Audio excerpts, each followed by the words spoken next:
অনলাইনে অর্ডার করে দিয়েছিল। তো এখানে আছে মাছ, তো এখানে আছে রুই মাছ। তো এই যে রুই মাছটা দিয়ে দেবো। তো পুরো মাছটা ধুয়ে আমি নুন হলুদ মাখিয়ে নিয়েছি। 8 পিস মাছ হয়েছে, রুই মাছ। মাছটা দিয়ে দিচ্ছি, করে দিচ্ছি।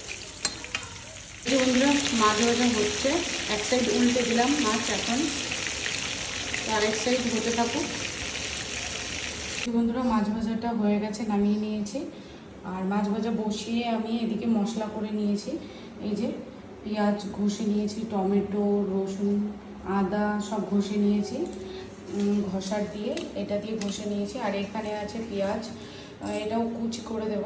এখানে ছোট ছোট পেঁয়াজ দিলাম, যেহেতু দুটো ছোট পেঁয়াজ দিয়েছি তার জন্য আর একটা পেঁয়াজ কুচিয়ে দিলাম আমি।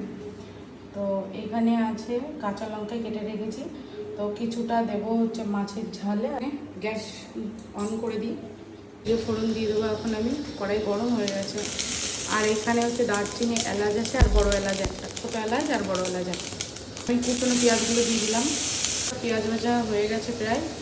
এখন আমি এই যে ঘষে রাখা মশলাটা দিয়ে দেবো, আদা, রসুন, পেঁয়াজ, টমেটো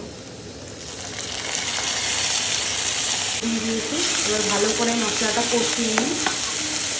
এবার আমি নুন দিয়ে দেবো, আমি যদি লাগে পরে দেবো। এবার আমি জিরে গুঁড়ো দিয়ে দিচ্ছি, আমি হলুদ গুঁড়ো দিয়ে দিয়েছি। এবার সব গুঁড়ো মশলাগুলো আমি এই মশলার সাথে মিশিয়ে নিচ্ছি। কেটে রাখা লঙ্কাগুলো দিয়ে দিয়েছি। এখানে মশলা কষানো হয়ে গেছে আমার। এবার এই যে মশলার বাটিতে যে জলটা দিয়েছি, ওই জলটা আমি ঢেলে দিচ্ছি। তো সব কিছু আমার দেওয়া হয়ে গেছে। নুনটা যদি পরে লাগে পরে দেখা যাবে। তো জল ফল যা দেওয়া সব দেওয়া হয়ে গেছে। এবার আমি এই যে ঢেকে দিচ্ছি।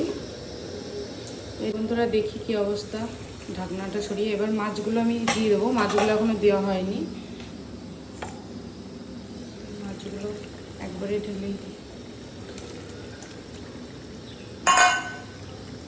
মাছগুলো দিয়ে দিয়েছি, আবার একটু ঢাকনা দিয়ে দেবো।